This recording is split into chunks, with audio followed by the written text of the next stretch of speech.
No cabe duda de que la realidad es distinta de cómo la vemos. Kia Nobre.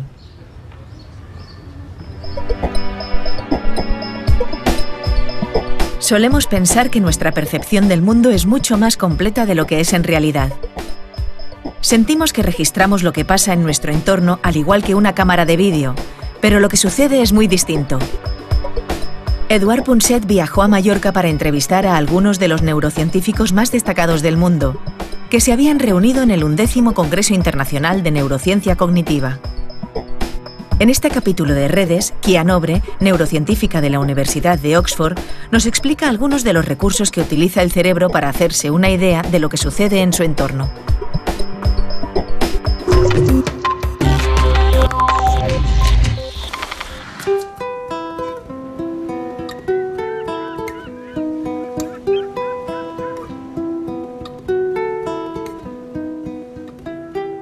Kia Nobre es una neuróloga científica que empezó su vida en Brasil y ahora está en Londres después de haber estado en Estados Unidos, pero en todas partes donde yo he ido habían oído hablar de Kia y habían oído hablar de ella porque es una de las pocas científicas que dedica prácticamente todo su tiempo a analizar y a medir, no solo a analizar y a pensar sobre ello, sino a medir, a intentar medir el funcionamiento del cerebro. Y por eso, Kia, y me corriges si me equivoco, por eso intentas recurrir a los métodos no invasivos, como las imágenes cerebrales por resonancia magnética o los magnetoencefalografías. ¿Qué diablos puedes ver que no verías sin estos métodos? Lo que me interesa, sobre todo, es intentar entender cómo el cerebro es capaz de generar una vida mental tan rica como la nuestra. Entender nuestra cognición. Para hacerlo, intentamos mirar qué ocurre en el cerebro de una persona sana mientras piensa o percibe el mundo. Así que utilizamos varios métodos distintos para intentar descifrar esa actividad mental. Hablemos un poquito del tiempo, de este tiempo que utiliza el cerebro. Y ya sabes, a mí me encantan los fósiles. Tiendo a confiar mucho en el concepto geológico del tiempo. Eso está bien.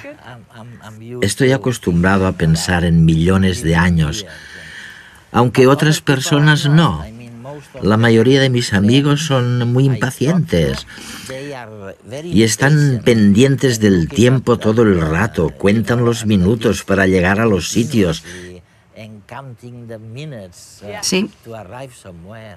Pero, ¿qué hace realmente el cerebro cuando se enfrenta al problema del tiempo? Quiero decir, ¿se trata de un concepto geológico? ¿Es instantáneo? ¿Es fugaz? Bueno, es un tema muy complicado. Obviamente, creo que el tiempo es un eje fundamental a la hora de organizar nuestras experiencias. Quizás como personas no podamos recurrir tanto a las eras geológicas. Sí. Pero sabemos muy poco sobre cómo está representado el tiempo en el cerebro. Diría que no sabemos prácticamente nada. El marco temporal que yo estudio es en realidad la temporización del pensamiento, cosas como organizar la percepción y las acciones. Esas cosas suceden más rápidamente que una mirada al reloj, en una escala de cientos de milisegundos, en menos de un segundo.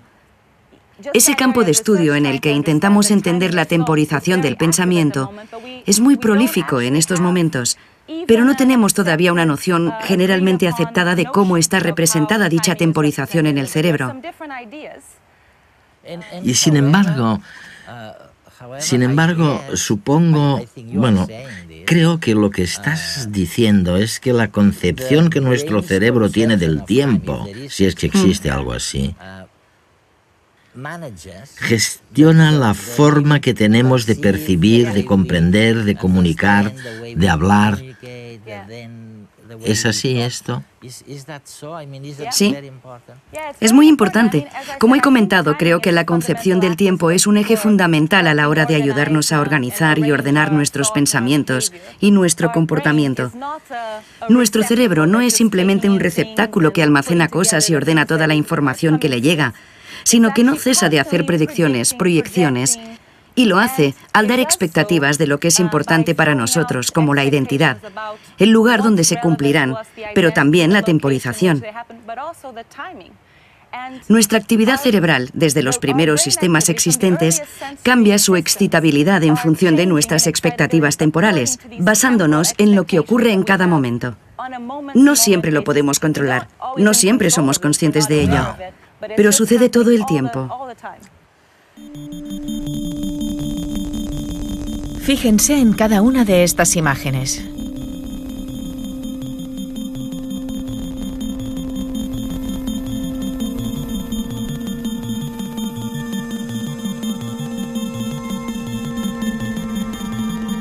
¿Ha estado la imagen de la flor el mismo tiempo que las otras en pantalla? Veámoslo de nuevo.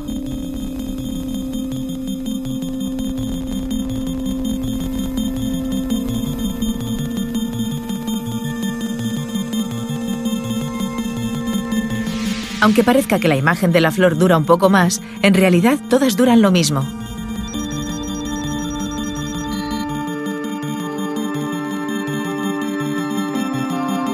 Al cerebro le gusta la variedad, y cuando hacemos que aparezca la imagen de la flor entre la monotonía de las tazas de café, el cerebro fija su atención sobre el objeto nuevo, haciendo que lo percibamos como si hubiera permanecido más tiempo en la pantalla, aunque no sea cierto. El ritmo de las cosas que suceden en su entorno permiten al cerebro valorar el paso del tiempo. Pero esta percepción no es inmutable. En nuestra mente, el tiempo puede parecernos más lento o más rápido según la cantidad de estímulos, lo novedosos que sean y la atención que les prestemos. Todo ello hace variar nuestro recuerdo sobre el paso del tiempo. Por ejemplo, cuando vivimos una situación peligrosa, el tiempo parece alargarse y tenemos esa sensación de que todo pasa frente a nosotros a cámara lenta. En esta situación, nuestro cerebro registra todos los nuevos sucesos que están teniendo lugar segundo a segundo. Y como registra más información de lo que sería habitual para ese tiempo dado, tenemos la sensación de que el tiempo se expande. La atención a ciertos detalles también explica que el cerebro tenga problemas a la hora de valorar el transcurso del tiempo durante periodos prolongados. Imaginemos a una persona viviendo en una cueva sin poder percibir la diferencia entre el día y la noche. En esta situación, el cerebro carece de estímulos y tiende a condensar el tiempo y a creer que ha estado menos días encerrado de los reales. Lo que los investigadores proponen es que cuando un suceso se repite, el cerebro invierte menos en inspeccionarlo y la repetición acostumbra a este, que da por sentado lo que va a ocurrir luego. Mientras que cuando algo nuevo acontece, el cerebro no tiene cómo predecir qué pasará y se disparan las señales de alarma para que se ponga en actividad y aprenda de la situación.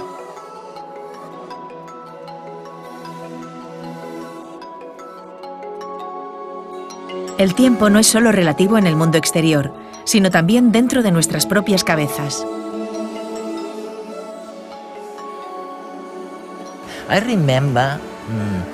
Una vez, mientras reflexionaba sobre la parte útil del tiempo, me acordé de Eagleman, con quien has trabajado, lo sé. Él estuvo en redes también hace algunos años.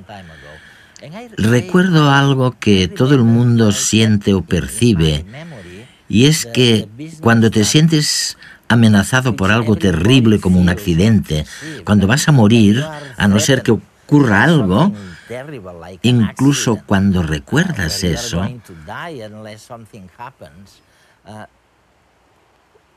incluso cuando te acuerdas de este tiempo, resulta que el tiempo va mucho más despacio. ¿Qué puedes contarme al respecto? ¿Cómo es posible? Bueno, que creo que David Eagleman es la persona que ha realizado los estudios más divertidos y disparatados sobre el puenting. No sé si te lo ha comentado, este tipo de cosas. Es cierto que cuando centramos nuestra atención en algo, cuando nos sucede algo amenazador y nos sentimos motivados para buscar qué ha pasado, estas cosas cambian nuestra percepción del tiempo. Hay muchas otras ilusiones temporales a las que nos enfrentamos constantemente. Las damos por sentadas y no nos damos demasiada cuenta, pero si, por ejemplo, nos fijamos en la esfera de un reloj que se mueve, parece que el reloj se ha detenido un instante y que luego se vuelve a poner en marcha. Está relacionado con el hecho de centrar la atención en el tiempo que se retrasa, en el tiempo que se ralentiza. Y hay muchos casos. Creemos que el tiempo es algo lineal y predecible, pero es algo que moldea nuestras experiencias y el estado en el que nos encontramos como organismos. Es fantástico porque lo que sugieres es que en verdad estamos haciendo predicciones todo el tiempo. Sí. Que el cerebro manifiesta sus propias ideas sobre lo que está ocurriendo fuera. Sí. Y al mismo tiempo, esta proyección se combina con elementos o con informaciones que el cerebro recibe desde el exterior. Sí, sí, así es. Así que todo es muy tenue, muy impreciso, ¿no? Bueno, depende de para qué creas que sirve la percepción. Si piensas en ello como en una forma de obtener una visión fotográfica o cinematográfica del mundo, entonces la verdad es que lo hace fatal. Creemos que tenemos una buena película, pero si la detenemos y ocultamos algunas partes de la escena y preguntamos ¿qué había aquí y allí?, la gente no tendrá ni idea. En general, como mucho, vemos dos cosas en un momento dado. Lo que sucede es que tenemos la sensación de verlo todo porque todas esas cosas son posibilidades, pero no están realmente codificadas.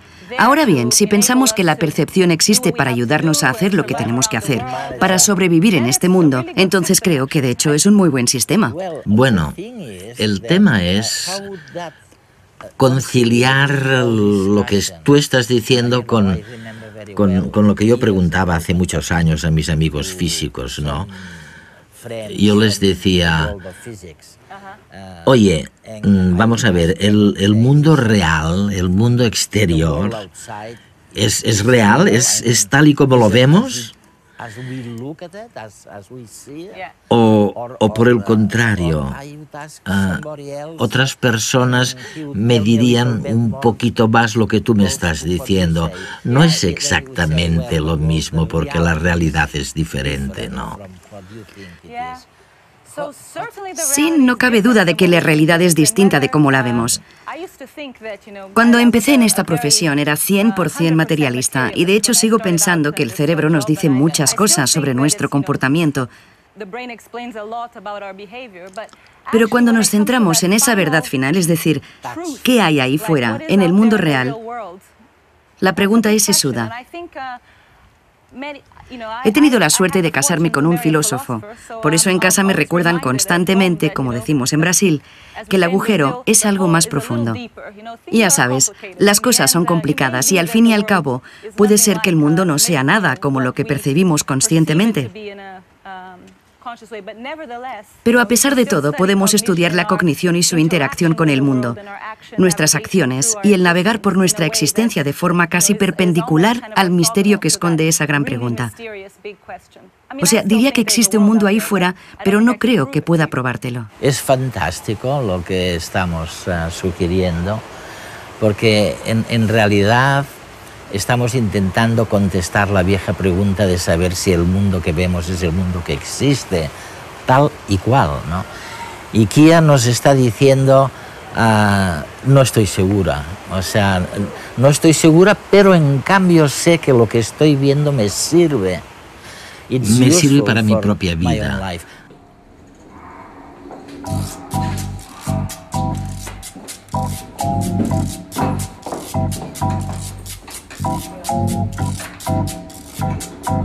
Nuestra idea sobre el funcionamiento del cerebro ha variado, desde considerarlo un espejo donde el mundo exterior se refleja cada instante, a verlo como el creador de la realidad, adelantándose a lo que pasa alrededor.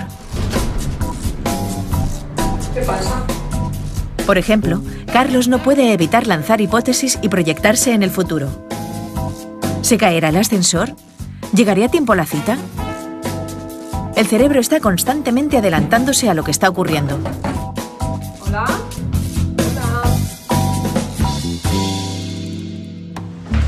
Por su parte, Marta se ha arreglado y ha preparado la cena.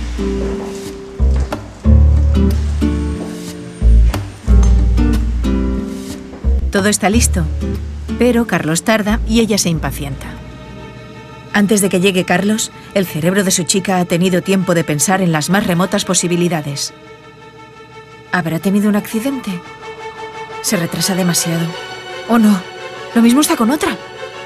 No sé. Prefiero no pensarlo.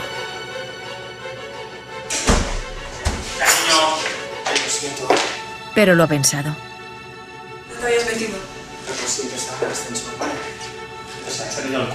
Y ahora que tiene a Carlos frente a ella, no puede evitar el notar ese nuevo aroma. ¿Cómo parece más desaliñado y nervioso que de costumbre? ¿Y esos cabellos en su camisa? Ya no le quedan dudas. Carlos ha estado con otra. ¿Cenamos? Nuestra atención es selectiva y amplifica o filtra la información que le llega del mundo exterior conforme a nuestros propios propósitos y deseos, creando hipótesis del mundo que, junto a las memorias que retenemos en nuestro interior, guían y manipulan la información sensorial para crear nuestra realidad particular. La percepción de la realidad es una construcción de la mente. La eterna pregunta sigue aún sin respuesta. ¿Conocemos la realidad o solamente pensamos en ella? Nuestra mente es el umbral entre el mundo físico y nuestro particular mundo de pensamientos. ¿Ha habido algún cambio? Quiero decir, un cambio real entre el mundo al que estaban acostumbrados nuestros abuelos, que supuestamente era un mundo con muy pocos objetos y poca atención, al mundo de hoy, al mundo digital, culpable de que reprochemos a nuestros estudiantes que no se concentran suficientemente porque reciben tantos estímulos que son incapaces de asimilarlos? Quiero decir, ese mundo era menos vacío que el mundo actual. Creo que el mundo ha cambiado. Hay algunos estudios de colegas míos de distintos países que ponen de manifiesto que aun cuando el mundo es un lugar cada vez más ajetreado y caótico, los niños, al jugar a los videojuegos y consolas, también se concentran mejor. Así que no creo que debamos disculparlos diciendo, es que mis estudiantes, los jóvenes, reciben demasiada información, porque pienso que la formación que reciben les proporciona mejores herramientas para gestionarla.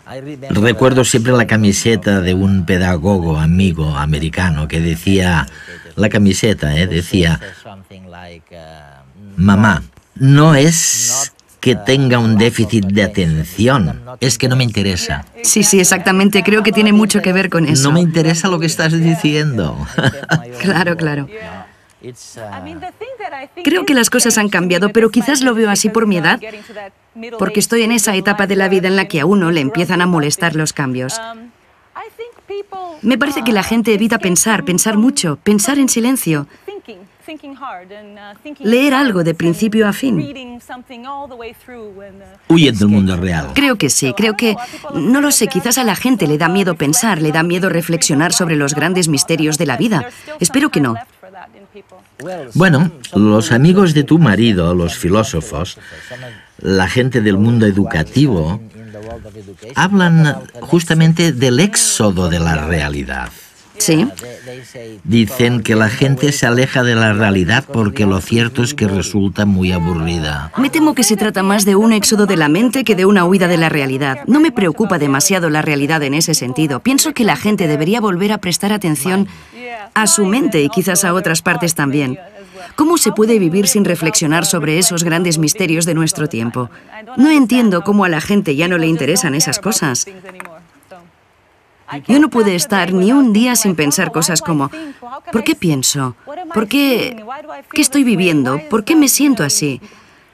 ¿Cómo empezó el universo?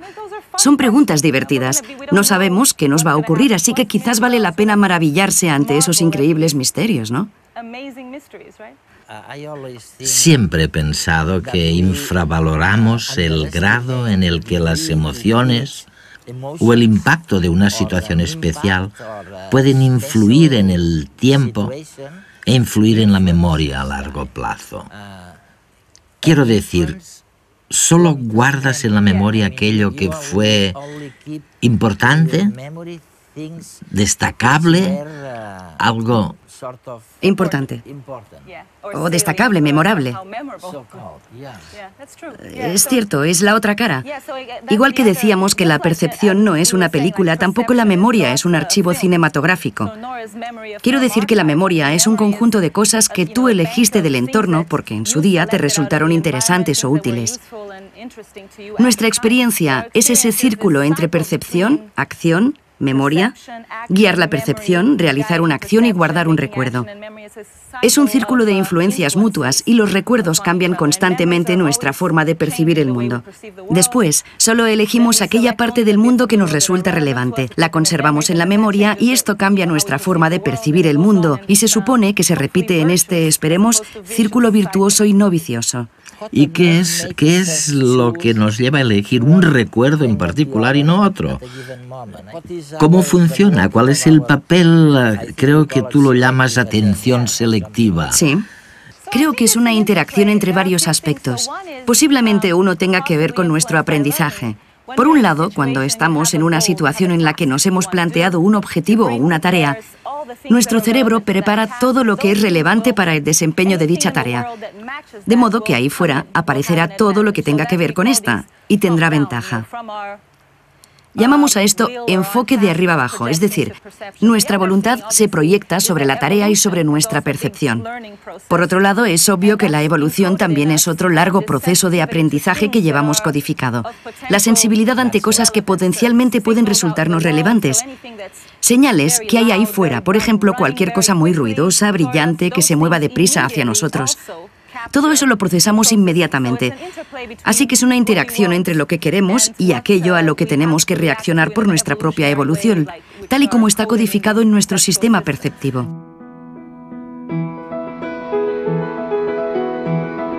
Hay psicólogos y neurólogos convencidos de que el cerebro es una chapuza, mientras que otros piensan que efectivamente es la máquina más asombrosa del universo. ¿Y dónde está la verdad?, se preguntarán ustedes. ¿En medio? Sorprende pensar que el cerebro, un subproducto terco de la evolución, está al mando de la nave y que tiene todo el poder de decisión tanto en lo que se refiere a la gestión de procesos automatizados como la respiración, como de procesos discrecionales y conscientes como cambiar de entorno o de pareja. A juzgar por nuestra historia evolutiva, diríamos que el cerebro, es un buen director, pero no nos engañemos. Estamos demasiado convencidos de que la percepción que tenemos del mundo exterior es siempre la correcta. Creemos a pies juntillas en lo que estamos viendo.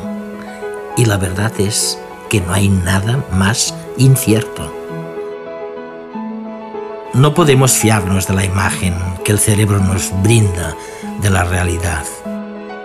La paradoja está en que sí podemos fiarnos, en cambio, de la intuición.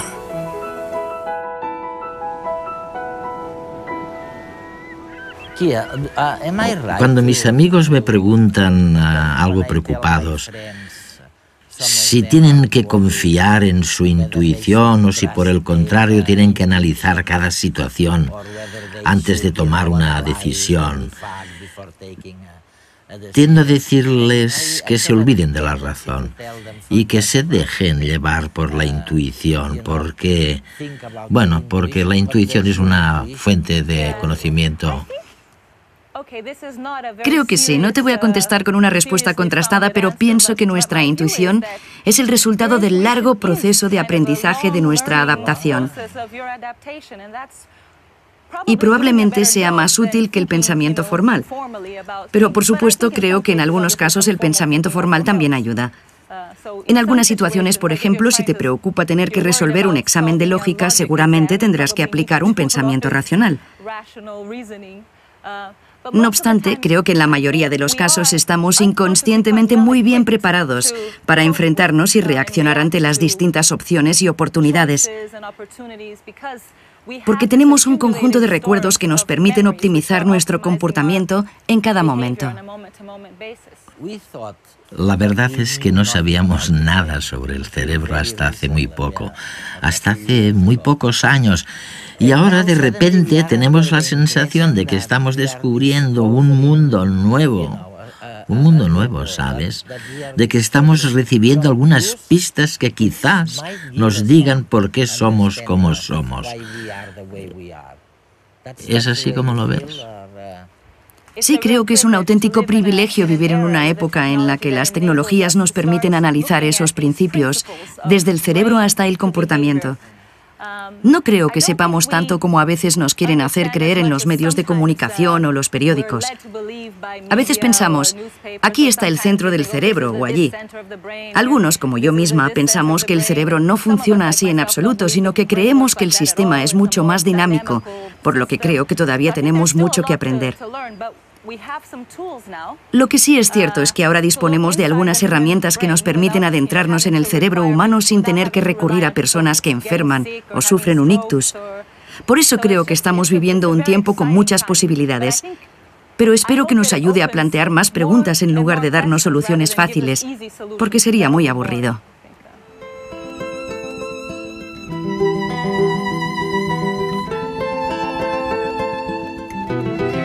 El tiempo es un eje fundamental a la hora de organizar nuestras experiencias. Kia Nobre.